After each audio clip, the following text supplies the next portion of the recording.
ಈ first hour ಏನಿರುತ್ತೆ ಪ್ರತಿ ದಿನ ಪಾರ್ಲಿಮೆಂಟ್ ಸಿಟ್ಟಿಂಗ್ ಸ್ಟಾರ್ಟ್ ಆದಾಗ ಅದನ್ನ ನಾವು ಕ್ವಶನ್ ಅವರ್ ಅಂತ ಕರೆಯೋದು. ಕ್ವಶನ್ ಅವರ್ ಅಲ್ಲಿ ಯಾರಾದ್ರೂ ನಿಂತ್ಕೊಂಡು ಆಟೋಮೆಟಿಕ್ ಆಗಿ ಕ್ವಶನ್ ಹಂಗ್ ಕೇಳಕ್ಕಾಗಲ್ಲ. ಅದಕ್ಕೊಂದು ಪ್ರೊಸೀಜರ್ ಇದೆ. ಪ್ರೊಸೀಜರ್ ಅಂದ್ರೆ ಫಸ್ಟ್ ನೀವು ಕ್ವಶನ್ ನ ಲಿಸ್ಟ್ ಮಾಡಿಸ್ಬೇಕು. ಅದ್ರಲ್ಲಿ ಯಾವ ತರ ಕ್ವಶನ್ ಅಂತ ಬರುತ್ತೆ, starred question, unstarred question, short notice question. So ಅದು ಲಿಸ್ಟ್ ಆದ್ರೆ ಅವ್ರು ಏನ್ ಮಾಡ್ತಾರೆ, ಆ ಸ್ಪೆಸಿಫಿಕ್ ಮಿನಿಸ್ಟ್ರಿ ಕಳಿಸ್ತಾರೆ ಕ್ವಶನ್. ಅದ್ರಲ್ಲಿ ಡಿಪೆಂಡ್ ಆಗುತ್ತೆ. ಇವಾಗ ಕೆಲವು ಸತಿ ಸ್ಟಾರ್ಟ್ ಕ್ವಶನ್ ಏನಿರುತ್ತೆ ಅವ್ನು ಹಂಗೆ ಓರಲ್ ಆಗಿ ರಿಪ್ಲೈ ಕೊಡ್ಬೋದು, ಅನ್ಸ್ಟಾರ್ಟ್ ಕ್ವಶನ್ ಗೆ ರಿಟರ್ನ್ ರಿಪ್ಲೈ ಕೊಡ್ಬೇಕಾಗತ್ತೆ.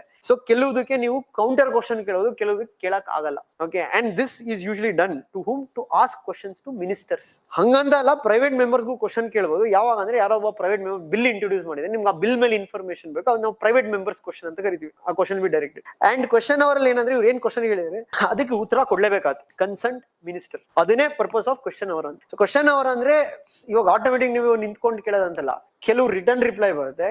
ಕೆಲವು ಕ್ವಶನ್ ಬಂದಾಗ ಮೆಂಬರ್, ಆ ಮಿನಿಸ್ಟರ್ ಮಾತಾಡಿದ್ರೆ ನಾವು ಅವನು ಅದಕ್ಕೆ ರಿಪ್ಲೈ ಕೊಡ್ತೇನೆ. ಓಕೆ,